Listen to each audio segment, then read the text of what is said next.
Hi guys, and welcome to this week's episode of the Guys podcast with myself, Mohale. Unfortunately this week, and also moving forward, Mali will not be able to join us because, as a lot of you know by now, he's late.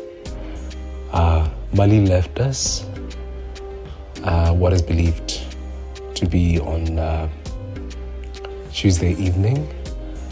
And it has been a horrible week, an extremely heavy week, but we find confidence, solace in the fact that he gave where he could. He let us into his life, into his crazy world, crazy ideas, and his never conventional view of the world and popular topics, including issues surrounding South Africa, the queer community at large, and everything else in between. It has not been easy. It has not been an easy week. But this is basically a tribute episode. Well, this is a tribute episode where I feature Nkateko, Tutu, as well as Anati. These are all friends of Mali who he held close to his heart, and I couldn't have asked for a more perfect last episode to pay homage, or homage if you prefer, to my amazing co-host. It is really indeed a great loss, and I don't know where we're going to go from here, to be honest, but you know what? We've been carried by a force greater than this show from the beginning until today, so it's not going to stop carrying us moving forward. With that being said, I'm not going to delay this episode further, but it's not a sad episode. It's definitely not. We are just going back and forth about Mali, and you can feel his spirit throughout the show because he really made us laugh and he offended us, but we loved him for everything that he was, because in all his unconventional show of love, it was love in its purest form. So with that being said, here is this week's episode of the Guys podcast.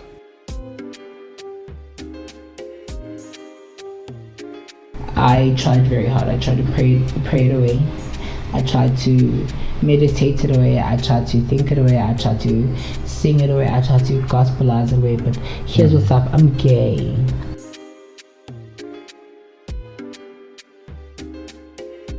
How is everybody doing? Nkateko, how are you doing today?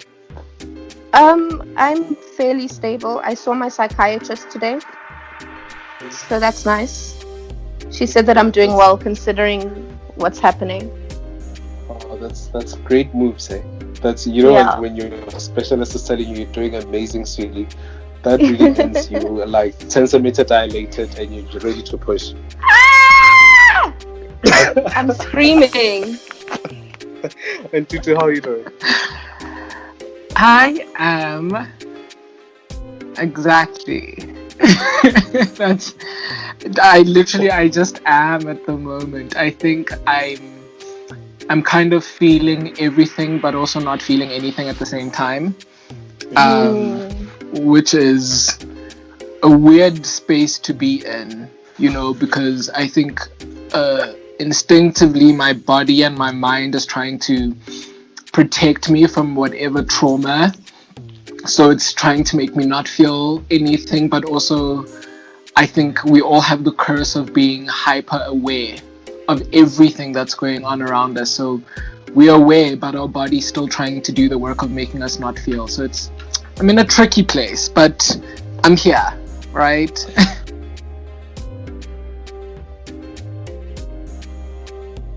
Mali, how are you? Yo, guys, don't ask me things that are gonna hurt my feelings. Yo, none of your business. How it is. I'm alive. You must just know that I'm alive and I'm breathing. But anything else, none of your business. I'm not okay. Yo.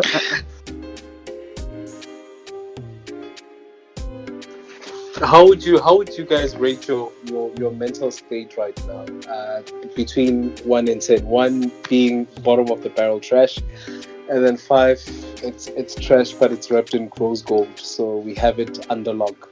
Mine fluctuates, honestly. Mine really does fluctuate. Like yesterday, I was doing the dumbest thing. I was brushing my teeth, and I saw Mali. He keeps a lot of his shit at my house. So I saw his toothbrush under my sink, and I started weeping with my toothbrush in my mouth still.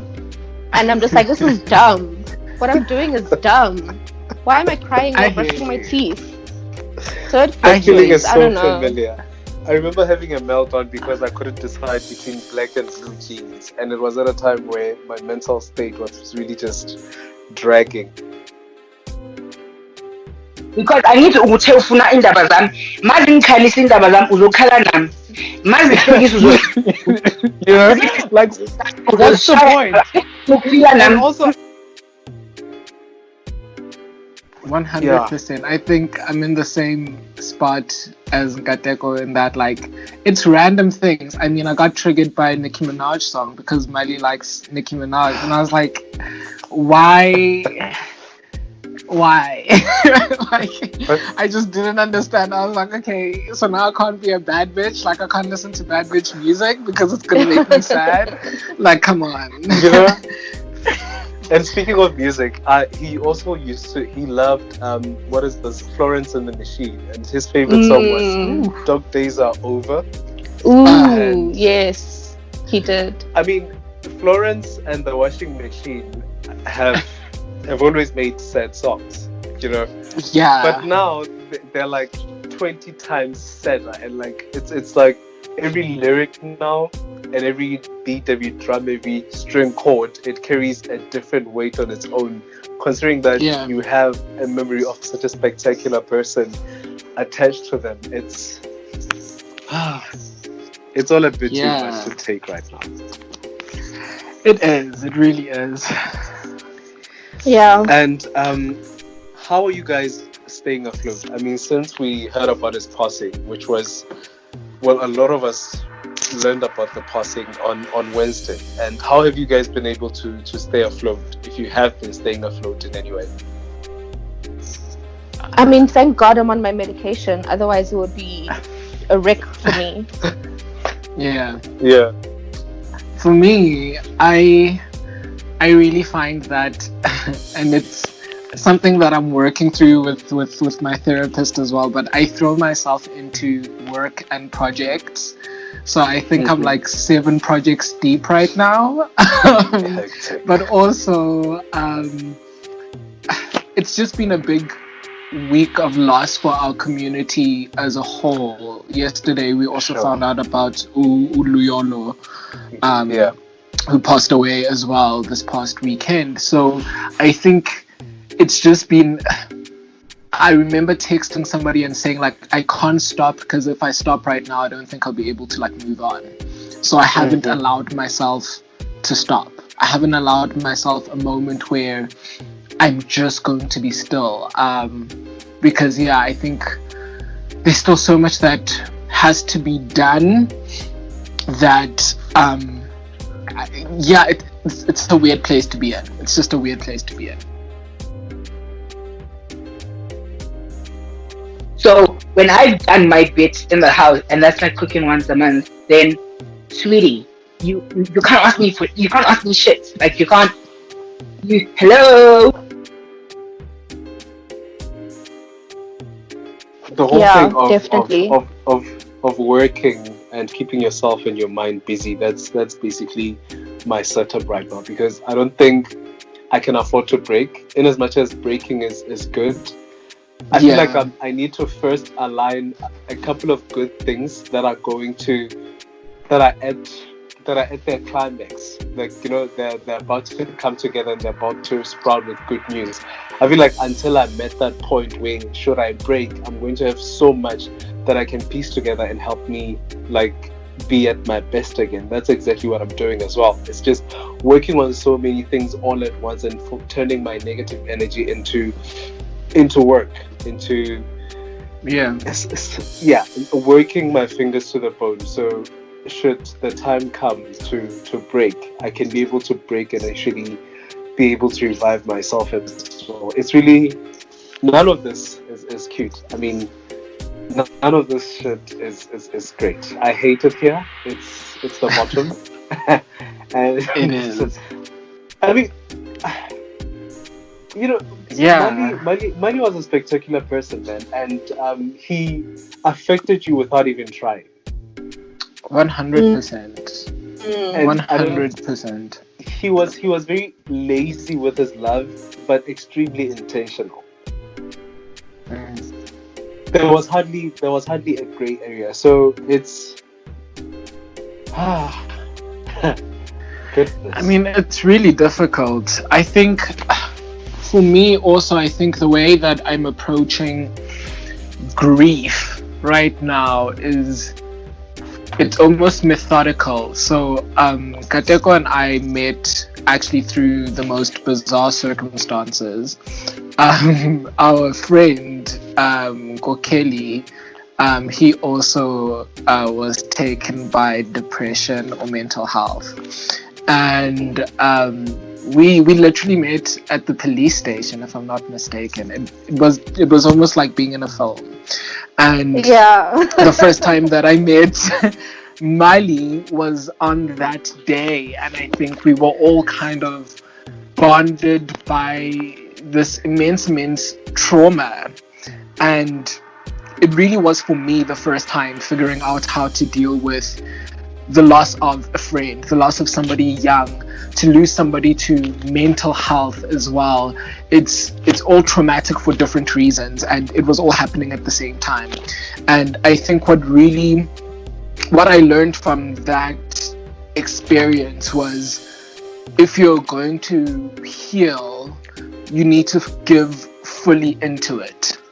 Otherwise it won't happen. So I think part of the reason why I'm doing all this work now is like I almost want to get it out of the way so that when it's time for me to sit down and deal with it, I can give it 100%. I don't want to revisit my trauma in pieces. I want to go into it 100% and come out a little bit stronger, because I think that, and there's no right or wrong way in doing it, but if I had to say the word mistake, my mistake in dealing with Kokeli's death was that I almost postponed indefinitely, and I'd visit the pain sometimes, but I really want to give all my energy when I can to fully accepting everything, to fully accepting my feelings. And you always have like lingering things of, this was our last conversation, so I want to give myself time. And this might also not be the right way. I mean, there's 100 ways of dealing with trauma, but I think for me right now, the best thing for me is let me get through this period of busyness and then throw myself completely into the journey of healing. And that's going to take therapy, that's going to take a holiday somewhere, that's going to take journaling, it's going to take a bottle of tequila. It's a lot. But we'll get it done.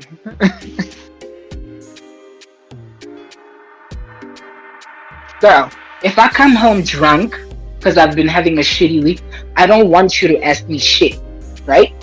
Don't ask me nothing. It's none of your business. And I relate so much to how you and Mali met. And I always say that there's nothing that slaps harder than trauma bonding. It's bad for you, but it's so good, because myself and Mali, we met at Eastern Clinic. He was admitted there, and I happened to just live down the road. I was like, okay, cool, I'm gonna come check you out. And we've been exchanging messages since Nkokeli's passing, because Nkokeli and I also talked and whatnot. Remember, that's how we met. Where did we meet? In a psychiatric clinic. Yeah, in a Looney Bin Vista Clinic.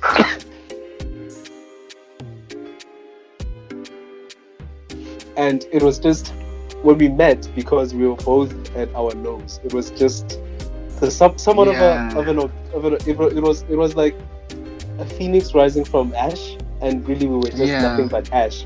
And that's how our relationship or friendship rather culminated into what it became to be, and him joining the podcast as well. So I think we made it this far because a whole lot of it was just trauma bonding. Like, you know, whenever you got together, it was, we're gonna get so drunk, stupid drunk, that tomorrow we're just gonna wake up with nothing but regrets, because we're just dealing with so much and we can't even comfort each other because none of us is good enough. Yeah, I mean, trauma bonding is something that I really have been sitting with for a long time. And I think at the core of it is people, whenever you're trying to connect with somebody, you look for similarities. And when there's a trauma as big as a friend's death, that instantly connects you, even in the most gruesome way, if you look at it. But that's a point of entry. But I do think what sustained the friendships, even beyond trauma, was understanding the person afterwards. We're no longer just speaking about the passing of our friend. I now want to know things about you. I now want to know what your passions are. I now want to know what your family looks like, what excites you. And I think that's what really pushed it past that we're here for each other in a traumatic moment into a beautiful relationship. But I also know that Nkateko, you and Mali met a little bit differently. Very, very differently. We met on a high. You guys meet. We met the weekend of Nkokeli's birthday last year, and he showed up sloshed as a mother. He was gone. He was finished. He was so messy. He was fighting with the Uber driver. It was a lot. But we met on a high. We went to Cubana and Midrand. We had drinks. We had hub. It was a good time. But I mean, even in the new friendship dynamic that formed with us after Nkokeli's passing, you and Mali were always on the high. Like, I remember we took a road trip to the Eastern Cape for Nkokeli's funeral, and you and Mali you guys were the life of the saddest party in the world. You listened to your music, you had your drinks, and I think it really does speak to the type of person that Umali was constantly. I think one of the things that was written by one of his friends, Usisipo, spoke a lot about Mali's ability to almost laugh through it, and to laugh through some of the worst moments and some of the darkest times that he faced. And I think that was a quality that I didn't know people needed. You know, I think I came a lot from the school of trauma, or grieving rather has to look a specific way. You have to be sad, you have to be somber, you have to be, you know, very dignified in your pain. And Mali was the opposite of that. Mali was, I'm going to feel what I'm feeling in the moment. I'm going to bawl my eyes out right now, and then 10 minutes later I'm going to open a savannah and I'm going to be twerking. And it was valid, you know. And I think that's what I learned about grief, and about also being true to your emotions. You know, the idea that you have to perform a certain way doesn't make sense. It's putting already another layer of pressure on already traumatic situation. So feel what you're feeling in the moment. If something does make you laugh a day after your friend has passed away, it doesn't now mean that you're a bad person because you laughed at a meme. You laughed and then you carry on, and that's really the big thing that I think I took away from just like Mali and the way that he lived, was just actually live, actually be here and feel what you're feeling, and don't apologize for what you're feeling at the time. Absolutely. And one of the important things, or rather one of his favorite quotes before he passed, I think he discovered this the same day or a couple of hours later. It was tweeted by Lobo Clive that said something along the lines of, "Guys, I need you to disappoint your parents and do it right in front of them. Like, you know.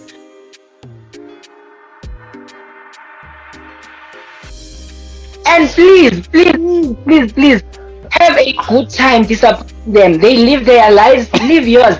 Don't ever try to make your mother happy because, quite frankly, they don't care. When Anje, sweetie, just don't do nyaupe, but disappoint your parents with a smile on your face.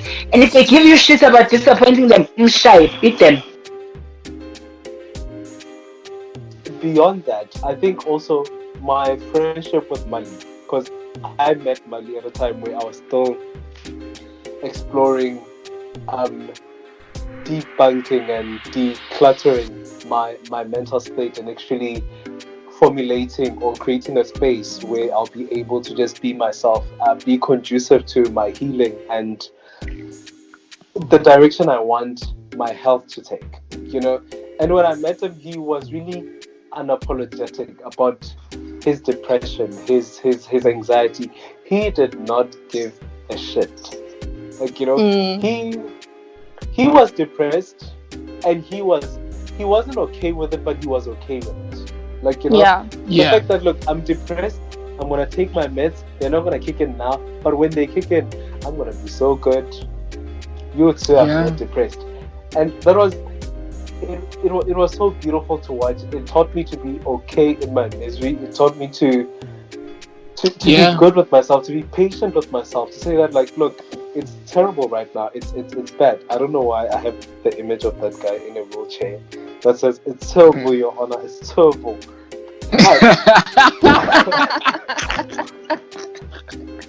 Please.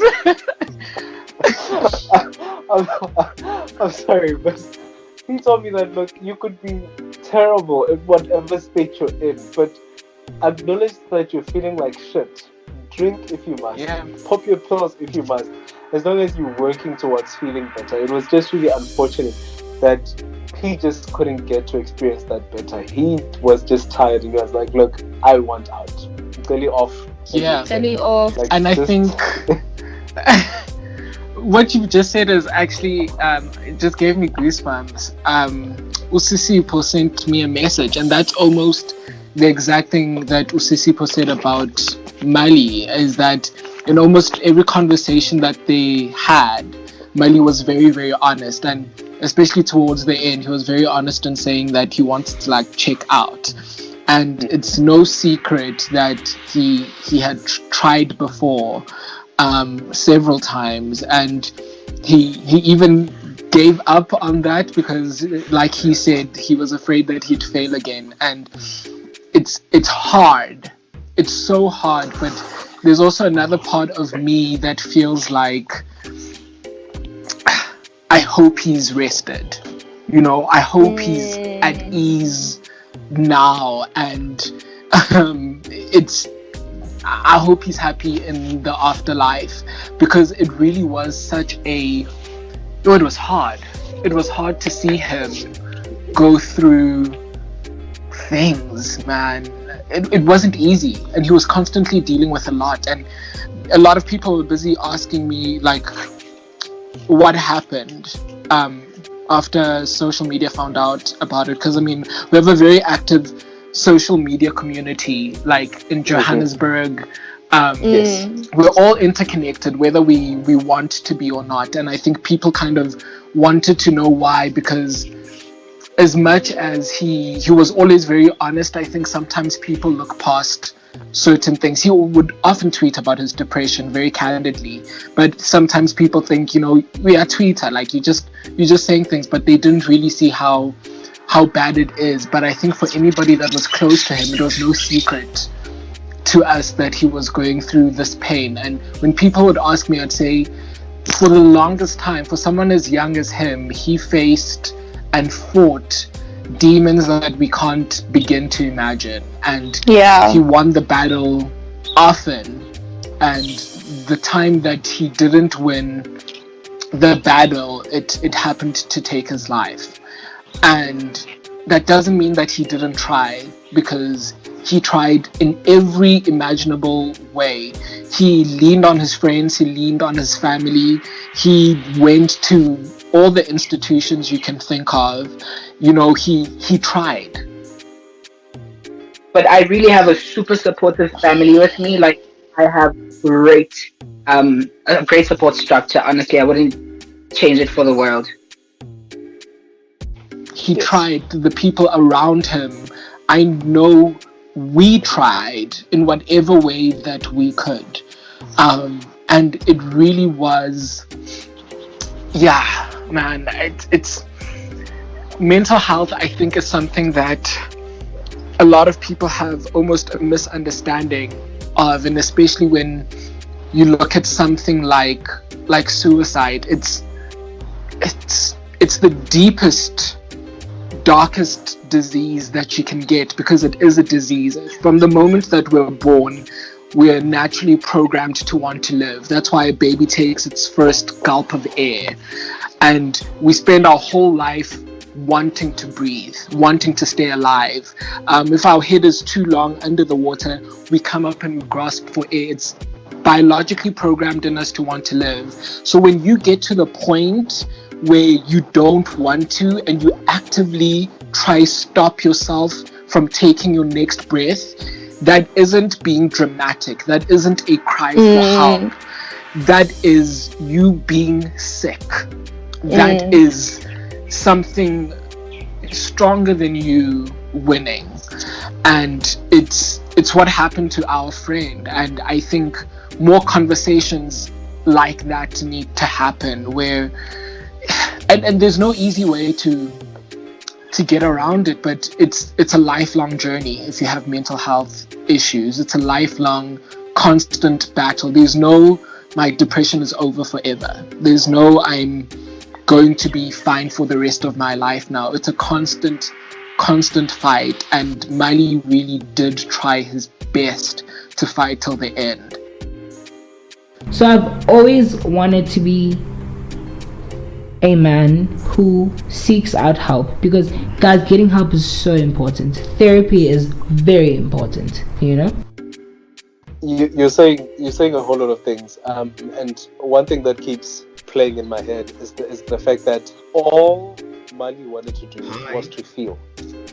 That was extremely important to me. That's the root of depression, is that when you are flipping depressed, you just want to feel. Also, you mentioned at a time you started cutting yourself. Was that a form of a coping mechanism? It was a matter of me wanting to feel something. Depression has this ability of stripping away all your emotions, stripping you naked, and just leaving you feeling like what you're going through is personalized to you.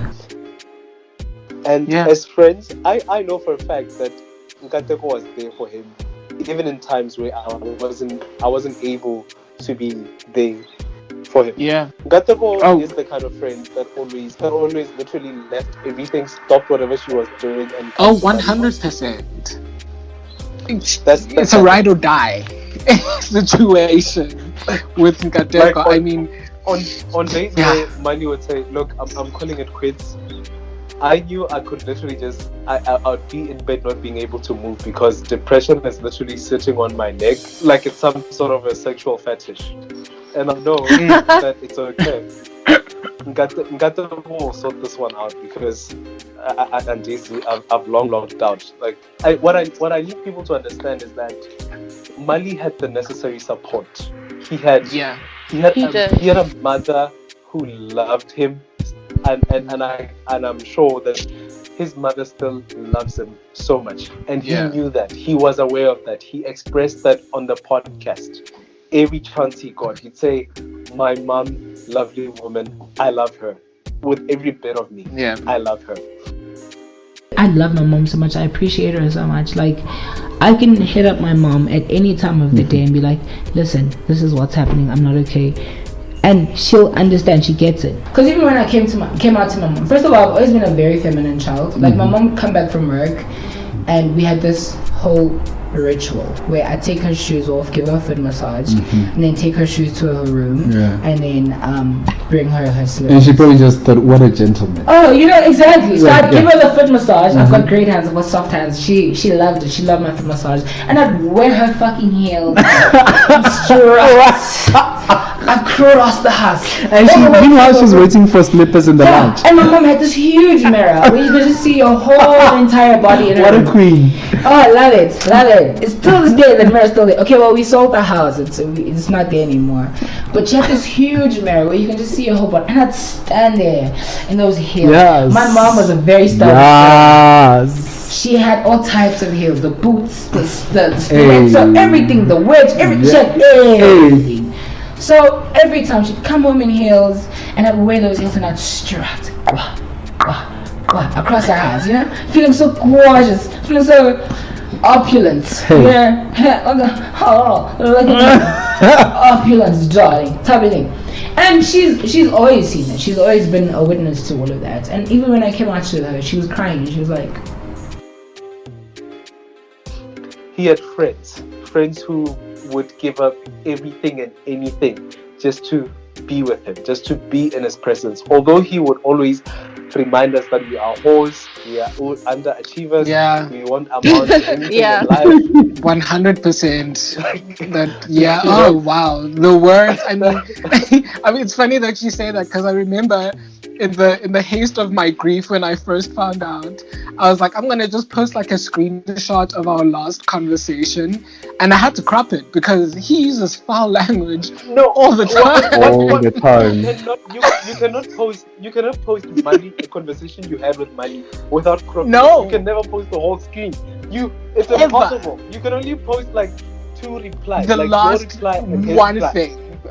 That's it. Because after that it's gonna go, you lose as whole. And Exactly. it's always the kind of insults, and it wasn't just a light insult. It was the kind of insult that really you could feel your ancestors raging. Like, and then you remember you can't speak to you like this. That was such a beautiful expression, though. Exactly. And you remember how just this tiny person and his beautiful glowy eyes and that naughty smile of his, you can't even do anything to him. Like, if he says that and then smiles, he's done. You can't. Because he's most probably gonna say, "Try me, bitch." Yeah, and then you'll be like, that's it. You know. And you have you guys ever tried him though? Have you ever tried trying him? Have you ever Why? I have. Why would you do that? I also did, and that's also why I wanted to actually speak about what Lebo was saying just now about. He also had every type of support. He had the friends that were always down to ride, always down for a good time, but there were also so many times where we called him out and we fought. I remember the last time actually we were at a party. We solved it at the end of the night, but I was mad as hell at him. And I was like, you're just slipping back into like self-destructive behaviors because he'd been on like a good streak for a minute. And like everyone was like, ha. And then it was one weekend and he was just like, let's go wild. And I was like, okay, this is what I'm not about to do. And I went completely off. Obviously he ignored me, fine. But I think it's also important for us just to say that he really did have people in every corner. It wasn't just that because I know sometimes the conversations try to steer that the friends didn't try hard enough or we just watched it happen. That was the conversation with Nkokeli. People really insisted that we did not do enough for Nkokeli. Exactly. And I wish you could understand that when someone is at that point, there isn't any amount of money or joy you can bring their way that would even interest them in the slightest to try as because every day for them is a struggle to try. They're not even doing it because I think it's something overwhelming amount. Yes. Yeah. It's something that Tutu said in the screenshot that he shared a few days ago. That like you can't necessarily love somebody back to health. Like no matter what you do, you can only do so much. And at that moment, your love is enough for that moment. Yeah. Everything else is like beyond your control. So, yeah, I And agree that's with all that. that we can do. Yeah. You know, Yeah. sometimes all we can do is show up, and we showed up everywhere. We showed Yeah. up at whatever clinic he was in, whatever hospital he was in. We showed up at parties, and Kateko would show up in the middle of the night. I'm like, we showed up. All my friends were allowed to come start seeing me, and I was cool with that because I felt like, okay, I'm in a space to be like, well, your friend's dead, but it's okay, I guess. Cry about it. We can cry about it together, but I'm okay. But I was still crying about it. Like, I'd go back to my room and cry about it, and nurses would be like, oh my god, do you want like non-cry painkillers? We ain't got it. And I'm like, no, I don't want to cry about my friend. He had love at every corner. He had people who Yeah. would call him out. He had people who would support him blindly. And again, it just goes back to this thing of our understanding of mental health has to be so expanded. It's not just about a feeling momentarily. It's deeper than that. It's now biological. It's chemical. It's stuff that we can't control. We can't hold our friend's hand and he gets better. We tried. We tried that, you know, but yeah. Yeah. There's only so much you can do. There's only so much. Oh God. Last night I had a long streak of a moment where I cried on the keyboard. Don't you ask me to like write something if I could, and that was like the moment for me. And the days before that, because that was yesterday was Sunday, right? On Saturday and Friday, I think I was okay-ish in a way, but I mean, you could like never like be necessarily okay with this kind of thing because it's always just like there in the back of your mind, even if you're just going about your day. You know what I mean? So it's just Thursday. That was a very, very difficult day for me because I was also suffering like a physical pain of my own, and then I found this out, and it just felt like there was this huge conspiracy. Everything just compounded together. I'm just like, what the hell is going on? But to be honest though, I don't know if I have coping mechanisms. If I do, it's probably just me acknowledging the moment and just living in the feeling, and whatever it is that I feel, I try to allow myself to feel it and not push it back, because I've grieved before many times, people that I've loved so much, and I've learned from that if I do try to hide or to run away from my own grief, my own mourning, then it catches up with me later, and it comes back tenfold. So I think it's just been me just allowing myself to feel. If I feel like I'm gonna cry, then I just allow myself to cry. If I wanna laugh at something because I just remembered a crazy moment or whatever that Mali would have said, I do that, you know. And I try to like speak with him in my own way and just like let him know that, hey, I still love you and you always stay with me, which I mean with every bit of me, because God, I love that boy. Yeah, if there's one thing I'm struggling with, I don't know if it's the same for you guys, because I know how bad Miley wanted out. At every chance he got, he expressed how everything is just sickening. I'm tired of it. I'm having trouble grieving his passing because I feel like to some extent I'm being somewhat selfish because this is what he wanted. Yes. It's probably just a thing that is embedded in my DNA, that when someone passes, because you're never going to see them again, you're never going to hear from them again, you're never going to hear, in Mali's case, any more new insults out of them. So now imagine still living within constraints because Batubatareng, yes, I get that we're supposed to dash with a bit of Inkloni here and there. No, but I mean, they say you need to dash your audacity with a bit of Inkloni. I will unshamelessly laugh with my vagina. I don't care. I'm tired of pretty faces who cannot even act for shit. The Queen, this is directed at them. Okay, labo, yabona labo. Bachinja ama character ngathi paint. Babafake ingathi paint emdaka. Jonga, ubona with actual talent. Okay, I want to see people act their fucking asses off, and I can't even tell if they're acting or if that's the real them. That's what I want to see. And give me more. It's like, Herman, do you give a fuck? Yes, I guess, befok, yeah.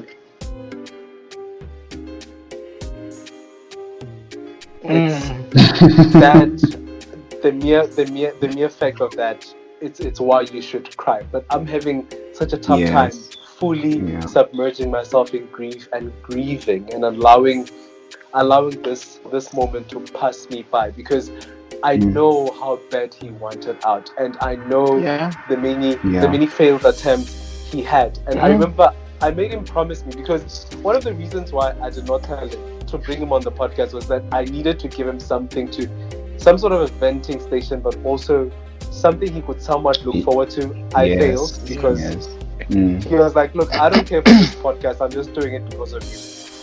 Oh, actually, now that you bring that up, I don't know, like, Mali said something to me earlier this year. I think it was somewhere around April or May. And he said that he wanted to write. And I'm like, okay. So obviously my I was like, okay, this bitch. So I told him, listen, I know you don't read. You're lazy as fuck. So you're gonna need to read if you want to write. And I used to tease him about that all the time. It became kind of like a joke.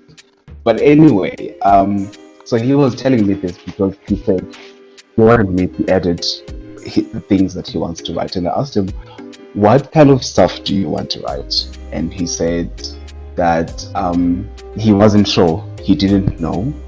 All he knew was that he wanted, like, I think now that you mention a venting station, he probably just wanted an outlet to express himself, because writing is expression. And I just wonder what kind of thing he would have written, But then again, now that the podcast also is a medium in its own self, I guess whatever that he wanted to say translated into what he has said in the episodes that you guys have had so far. I just thought about that since you mentioned the podcast. It's okay. And I don't think you guys understand how frustrating it was working with Maggie, but I enjoyed it. I can imagine. No, I get it. The toxic boyfriend you love so much. Look, doing anything with Mali was like pulling teeth. I tried cooking and he would school me. He would school me on cooking, and I'm just like, bruh. I think that's also another thing that's been weird about Mali's passing specifically, is because usually, like when my grandmother passed, all I could think of her was like this saintly woman who would bath me when I was little and who used to knit me jerseys, and almost everybody then has almost been like become a saint in my mind. And with Mali, that hasn't happened. And that's not because he wasn't a good person. He probably was one of the purest hearts I've ever met. He had love to give endlessly, and he looked for joy everywhere. But another thing about Mali is he was like a full character. Like, he was as mean as he was good. He was as rude as he was kind. And he was one of the few people that I think were 100%. Like, he all the time. A lot of us live life at like a healthy 50. On our wedding day, we'll get to 80. On the day like our first child is born, we'll get to 98. Mali was like, okay, I'm awake, it's 100. If I'm sad, 100% sad. Oh no, sweetie, I celebrate everything. One new follower, let's drink. One unfollow, shit, I'm sad, let's drink. If I'm Full time. angry, if I'm gonna make fun of you, I'm gonna hurt everything about you, and then the next moment when I hug you. In the gay community, a lot of us there's ghetto. It's not necessarily all plastic shoes. It's yeah, sure. Plastic shoes get that ink. The ghetto is plastic shoes. It's the gay community is plastic shoes. Kitty pumps the plastic shoes. And they didn't say the pinky toe. Just it's always sticking out, and it's like you're an idiot. I can't stand. I'm very plumb, and I everything drink. is where it's supposed to be. Or And leave it on the playground. hey, Treat pig or leave it on the playground, sweetie. Okay, Trump. Put it on the playground. Period. I feel bullied by this 1 centimeter tall person. Jesus. Please, you're only 1.5 centimeters taller. Like, be quiet. 171, but okay. Yeah, and I'm 176. What's your point? Oh yeah, and then when he hugs No, you, never he's cared. hugging you for life.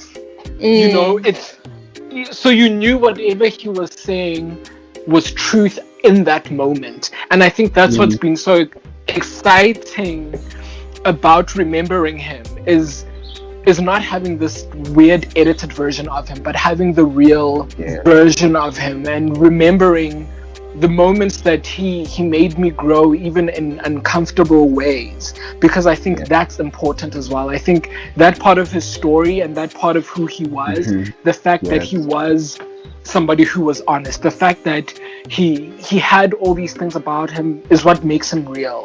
We aren't, or we shouldn't try paint a picture of him being one-dimensional, because his legacy was that he was real. And it seems like a very cliched thing for me to say, like, oh, he was so real, but he really was. Like, he was as real as they get all the time, whether you were uncomfortable with it or not. That wasn't his issue. He was unapologetically him every moment, and that excites me. Mali had the essence of beetroot. You know, beetroot on a 7-colored meal. When it goes in, Mali would go anywhere and he would not apologize. Never mind the fact that your color, number one, your colors are key. Please scoop over. This is not your space. And then you look at you and ask, that's it. Exactly. This is not your act. Like, yeah, well, I don't care. He was and he'd leave his beetroot stain everywhere. Yes. He'll come into your house. I mean, you put it like that, like, because somebody was asked me, like, tell me about your friend. You know, he was trying to console me, and I'm like, oh my god, I don't even know where to start, because he was too big to like. It was too much. Into it, but just and enough. like exactly, just enough, but too big. Yes, you know, in a tiny body. A very, very tiny body, a dynamite. And the last thing I said in that text was that him in a room, in any space that he was in, he would be very hard to miss, because he was fully present in everything that he did, in everything that he said.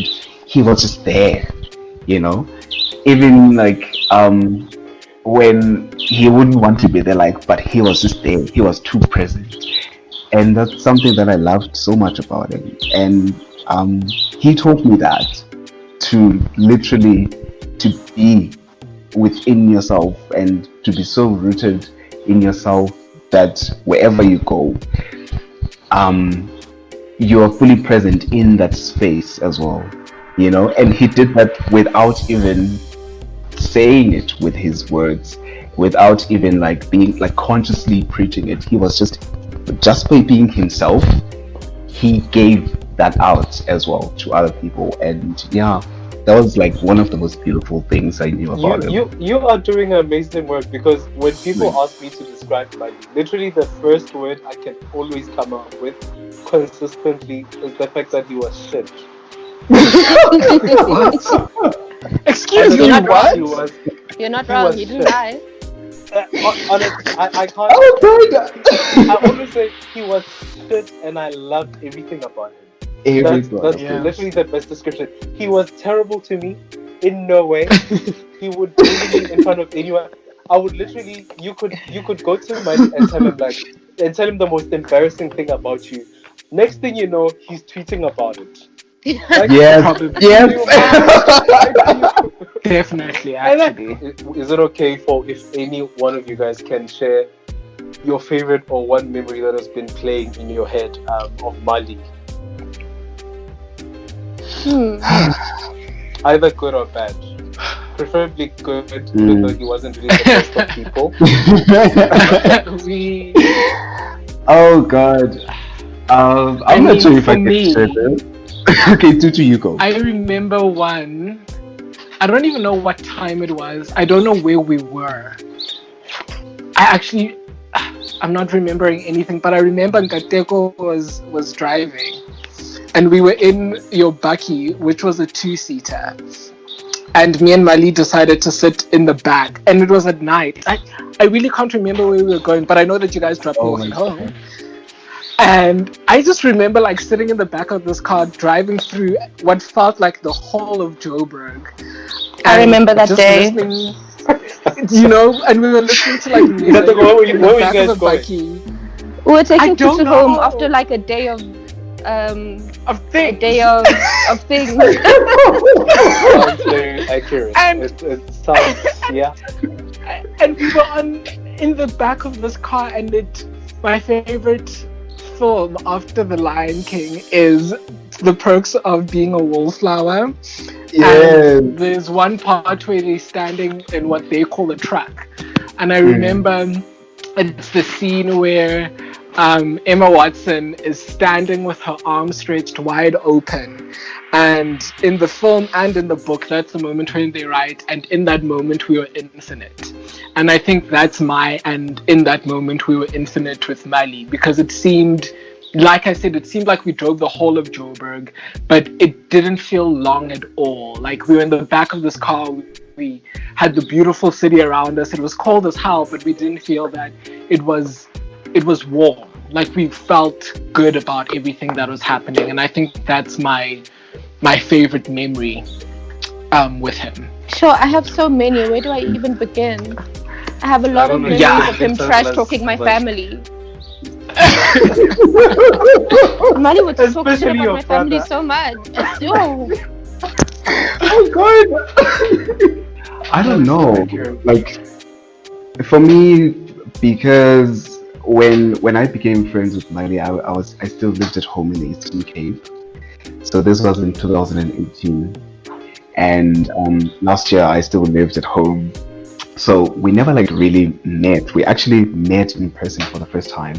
I think it was I can't remember. It was September last year. Yeah, September last year. I had come up to Joburg to do something important, and I went to Metro and thought. So I don't actually have like one moment. But I think in this 2.5 years that I knew him, we only just met in person like 3 times. But I think it also speaks volumes about him. But actually 4 times. That, you know, he was like such a beautiful presence in my life. And oh, God knows, I hope that I was in his life too. And you know, and like we only just like met for like 4 times in person, but this one time earlier this year, so I had gone to Pretoria to submit my job application things, and when I was going back to Joburg, I hopped off in Metro and then I went to his place, and I told him that it was a Friday, so I told him, okay, I'm gonna go out tonight, and you know, we were talking about that and whatnot. And he asked me where I was going. I can't tell you guys where. And we basically went. We did the most. It It was very love funny. that. But honestly, I think it's one of the most exciting things about Mali, because anyone who also knew him knew that Mali really did lead with his sexuality as well, which is something that he was very proud of, to lead with your sexuality. And I think that's something that more people should do in life. Yeah.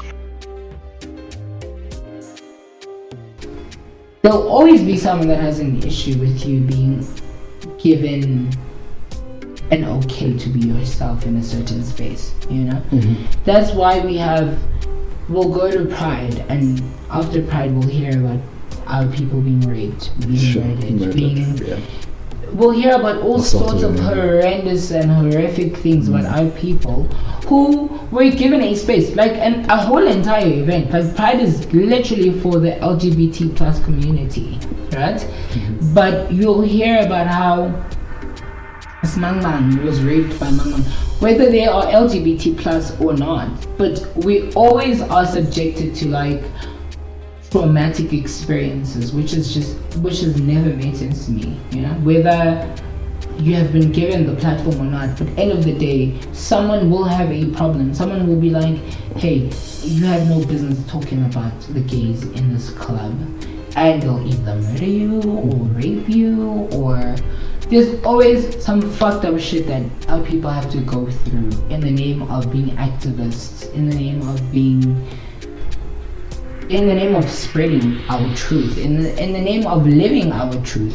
Sometimes you don't even have to be like, hey, I want to be a gay activist. All you just want to do is just live your truth. You know, like your family gave you a go-ahead, essentially. Like you came out to your family and like, hey, we've always known this, whatever, it's not a big deal. And you want to live your best life, whether it's at rest, whether it's at school, whether it's at work, wherever you are. But there's always going to be someone that's just like, I want to make him feel miserable about his existence.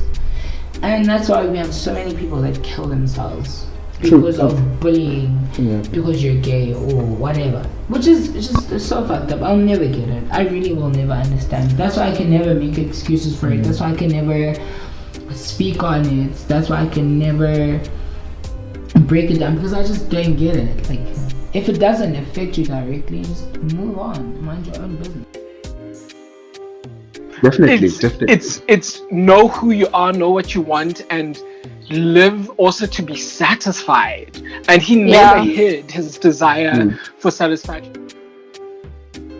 Always indulge yourself in self-care, and remember, don't overstay the self-care, because when you overstay the self-care, then it's not self-care anymore. You know, if you have 1 round, it's self-care. 2 rounds, extra self-care. 3 rounds, no, stop it. You're having a demon. Don't be a demon. When you're feeling a little down, do what makes you feel good, you know? Whatever it is. Don't let anyone dictate to you and tell you what is good and what isn't good for you. If you feel like smoking a whole 20 of cigarettes, do it. But don't smoke 40, because that's bad, obviously stupid. Whenever we would speak about Nkokeli's death, the one regret is that Nkokeli deleted his Twitter.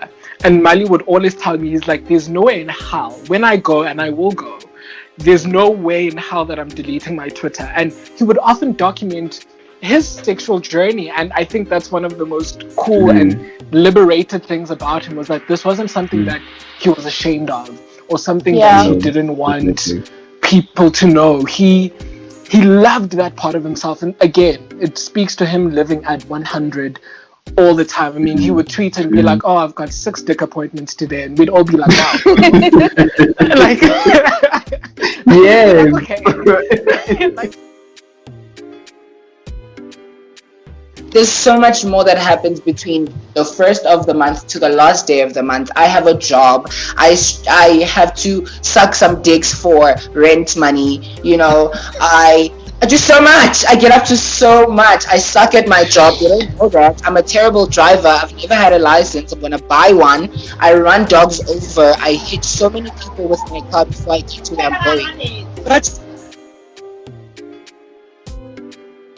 fine, we get it. You know, and I think that's something so beautiful. And I also just wanted to speak quickly to what Anati was just saying now about the power of the online community that we are all building is even before I met Mali officially, me and him had been friends on social media for a while. And even when his death was announced, if I can use that word, you could see how it affected so many people. And a lot of people were saying the same thing, that we didn't really ever meet, but you impacted me. And that's why I'm saying those 240 characters that we are sending out all the time, they mean something. They're touching someone. They are impacting somebody in some way. And Mali impacted us in a huge way. Because that's how we got to connect with him. That's how he shared so much of who he is. And honest to God, when I miss him, I will be looking up old tweets, because I can guarantee there's a Mali tweet for everything. If you type in his handle and you type in whatever you're thinking, it'll probably tell you what you think. If you type in, I did it this past weekend with Black is King. And I typed in Mali's handle and I typed in Beyonce, and it told me everything about how he would have felt about it. So he literally was there, and we do share so much of our lives on there. And I'm so thankful that he was as open as he was with us. Yeah, that's beautiful. I think my favorite Mali memory is when we had the 2-man swimming pool party at my house. He invited himself over to my house this one weekend, and he's just like, we're gonna have a pool party. And I'm just like, no, exactly, we're not having a pool party. I'm not in the mood. I don't want to have people here. It's like, no, it's just me and you. He forced me, guys, physically forced me out of my pajamas into a swimsuit. And he's like, come on, either you're swimming in a swimsuit or you're swimming naked. But Oksalayo was swimming. We had wine. We had wine in those empty McDonald's little cups. We're drinking wine because we can't drink at my house because this is a Christian household. The only thing that's pushing you guys towards God is the heap of salt that you are sitting on. Oh, sweetie, not even a mountain of salt could make me move closer to that gent. I'm scared of that man. Sorry, not coming to that party. What do you mean you're scared of him? Man. So. Oh, God. Understand. Thank God. Praise Jesus. And there was something they really loved, hey? Like swimming. Yeah. Him and water was just like... Oh, yes. Beautiful. He loved water. My favorite memory of the two of you, it's almost like you guys had a brain connection. Like, without it. I remember, again, the road trip. Everyone had kind of discussed that we were going to travel in our pajamas. But also... everybody else was like, that's not happening. Like, we're real people. Like, we're gonna dress up. And then we all meet at the pickup location and everyone's like dressed. Like, yeah, dressed for a road trip, except for Kateko and Madi. Like, both in our onesies. In your onesies. And I remember you guys got kicked out of the mall when we stopped to get food. And they were like, you guys are not allowed. They're like, you're not allowed in your pajamas. And Mali was like, let's fight. And I was like, oh, fine. And then my other favorite memory of you two is when I remember it was when everybody was still like speaking a lot. And then I remember Kateko disappeared to your family house.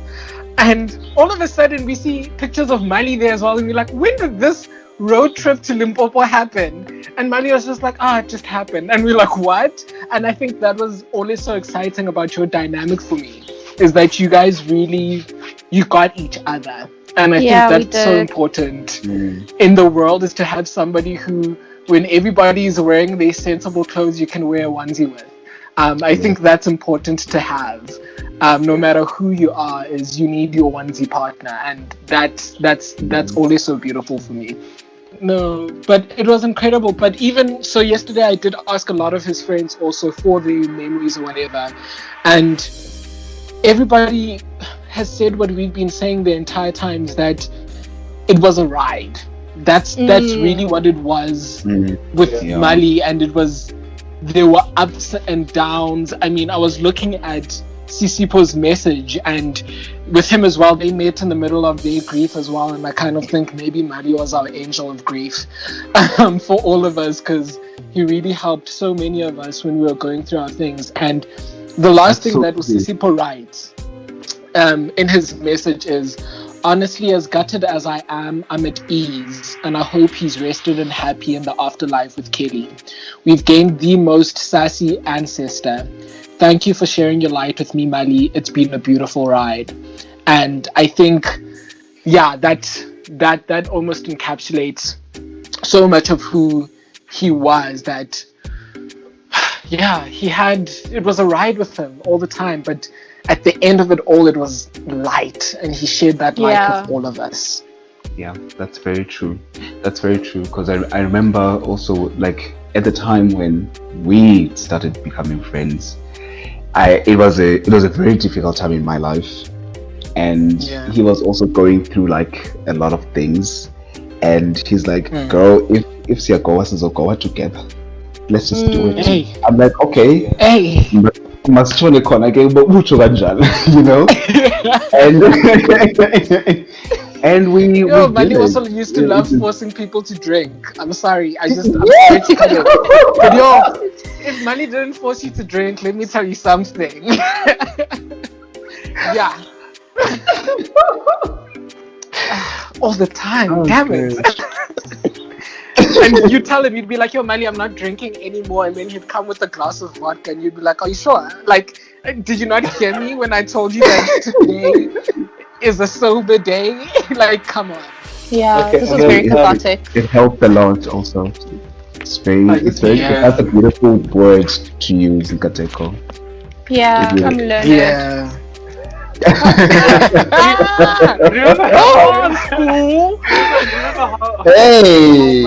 Remember how Mali used to say you only have degrees you don't know how to use? Yeah, he really used to drag me in my degrees. He said you bought all your degrees. I'm terrible at math and gay, man. Like, I'm 22 this year. We have a lot of gay engineers and doctors. I'm pretty sure they bought their shit. They either not gay or they bought their lives. They bought their license. Jesus. One of the two. Come clean, guys. I hated him. Actually, maybe this is what this. I need a favor from each of one of you guys. I need you to tell me what Mali meant to you, and then in closing, tell me what you're going to miss about him. He had an extraordinary ability to make you feel seen. Yeah. And that's a skill or a trick, whatever you want to call it, that not everybody possesses, to make you feel in that moment that he can actually see you. I am someone who holds my dreams very close to my heart. I'm someone who's driven by them, and he would always show up in whatever way he could, whether it was physically, whether it was through a message, whether it was me tweeting something that could be interpreted in 1,000 ways, but he knew, hey, you're probably feeling self-conscious because you have this project coming out tomorrow. Understand that I see you, understand that I support you, and that you're great. Yes. So even though we all spoke about how, he could tear you down in one word, or he would say things all the time, he never ever let it be mistaken that he loved and cared for you, no matter what was happening.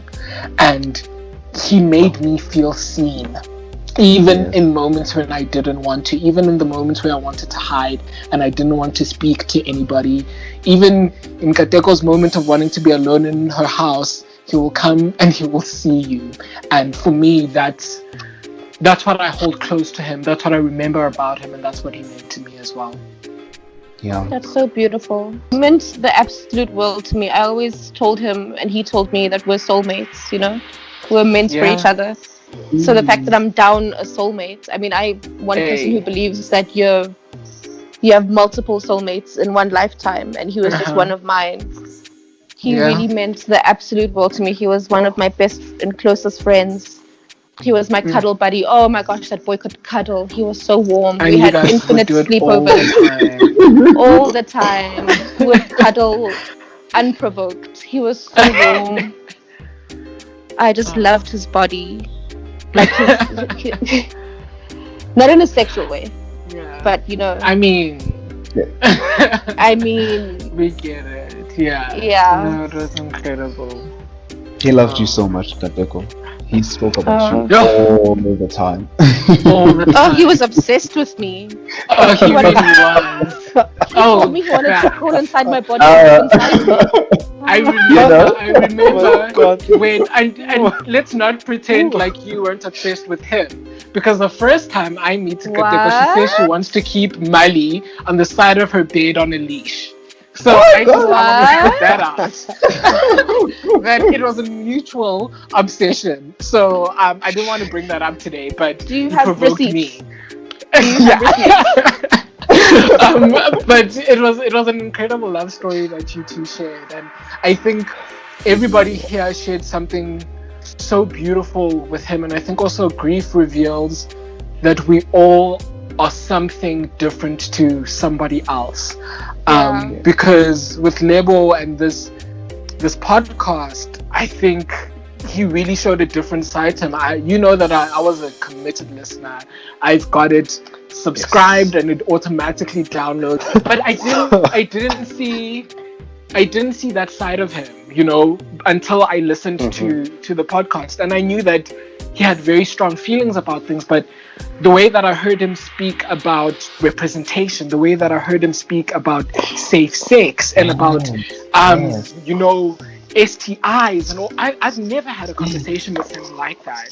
And even with Wanati, the way that you guys would interact as well was completely unique to the two of you. And with Nkateko and with his mother and with myself and whoever he had, we all saw him in different ways, and it's amazing that we can almost have a full clear picture of him, because he really was incredible. In one word, that's really what he was fully incredible. And the most That boy was beautiful thing magical. about the whole of it is how we can all agree that boy actually was very magical. You know? If you are in a place where you can't see the light, or you are finding yourself in a place where you're feeling like you want to give up or that it's all too difficult, there are resources available, and there are people who are not only willing to listen, but there are people who are willing to show up, and you might not be able to see them, but sometimes you just have to reach out into the darkness and 100%. Someone will grab a hold of you. And it is people either from your online community, or we've been very candid about it on this episode, going to therapy, going to a psychiatrist, get on medication, meditate, do whatever it is that you can do to give yourself a fighting chance.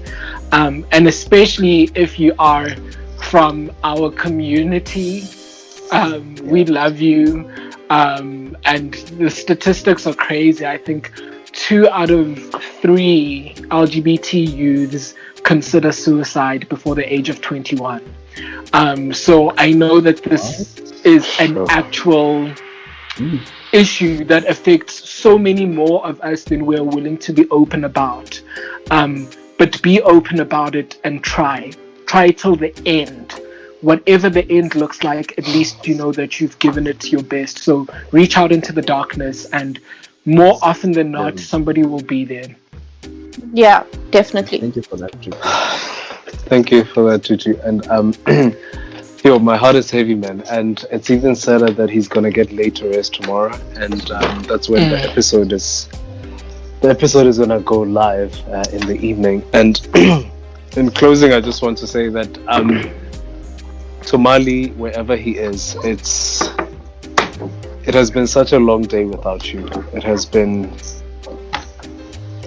and I think one of the reasons why we're having such a hard time, except especially me. I mean, I'm okay. I may look okay, but it still has not sunk in that I'll never hear from him again, and it still has not said that I will never see him again. We had plans. I had great plans for the podcast, growing with him with the podcast. Then now I'm here stuck thinking, I'm in his tiny shoes, They were so tiny, but yet they had so much room in them. And whoever has to come next to come fill these shoes would really have to be such an exceptional person, and they will need to. Job. Sure, like, you know, I'm just thinking of just like we're just gonna have to start afresh with someone else and just keep the memory of Mali alive and going. And I just want to say that just because you left mid through the journey, it does not make you in any way weak. It does not make you in any way selfish, because at the end of the day, life ends at the graduation of the intro, and what we are doing right now is just going through the intro and just winging most of it, because we've already mastered waking up and going to bed. Everything else that happens during the day, we are really just winging it, and it's you leaving early, it just means you graduated early. And I hope wherever you are, you've settled in, you found your peace, and you and Kokeli are not making fun of us or sharing our sexual shenanigans, because that's going to be really embarrassing. They really are. I can't believe it right because now. Next thing you rock up in heaven and everybody's already well informed. You know? Everyone's gonna know our business when we get to heaven. That's a fact. And that's why I'm afraid of having them as ancestors, because they know too much now. Like, you understand. Thank you so much for your time. Thank you, Nkateko. Thank you, Tutu. And thank you, Anati. It was your infectious smile, the joy that leaked from your laughter, your beautiful face, your swagger, your attitude, your big heart, the way you lived, so full of life. The light of the sun radiated through you, even on your lowest days. You spoke about your pain, you named it so you could slay it better. You didn't want it to consume you, so you let it out. That's when I felt I wanted to take you away to a faraway place, rid you of all the hurt and the heartache and the pain, make it go away, or at least make it better. I'm sorry I could not love you to life. I love you still, forever. I love you tremendously, you said. To me, I love you tremendously too, I said. I love you tremendously, I still say. You joked so much, you would say that the only way you knew how to cope with life. You said that's the only way you knew how to cope with life, and that was a lesson to me, and I want you to know that. Thank you for making me feel loved and special and important. Thank you for your love and for you liking me. Thank you for being a friend to me. Thank you for being my friend. Thank you for making me feel like I matter. Thank you for rooting for me.